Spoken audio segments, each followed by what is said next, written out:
Dhe që thua ti, gocë e re ti, 19-20 vjeç, u njohë me Altinin, dhe ke thënë ti që ishte dashuri me shikim të parë. Me dëgjim, Biles. Pra me dëgjim, atë do e thoja, si mund të thuash me shikim të parë kur ti the, unë u dashurova kur e dëgjova duke luajtur kitare. Me dëgjim, sigurisht. Çfarë note kapi ai tani që u dashur? Aman ma tregoj çka të situatë. Çfarë note kapi? Nuk e di çfarë note kapi Altini, po mënyra se si Altini luan në kitarë që atëherë, sot e kësaj dite, unë sa herë që e dëgjoj unë madhe gjehem.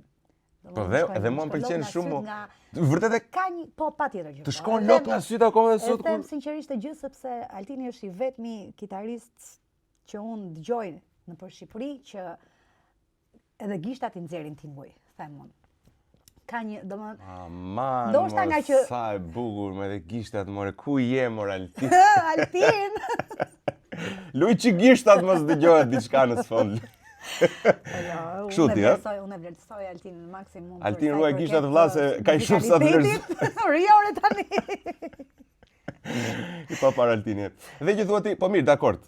E kuptoj shumë mirë, që është super, po edhe unë kam dëgjuar Altini dhe më pëlqen është jashtëzakonshëm në kitarë, nuk diskutohet one of the best, po nuk ra shmen, domethënë, diçka tjetër nuk të pëlqeu. Po mirë, sigurisht. Është totali, është i ëmbël më le tani, nuk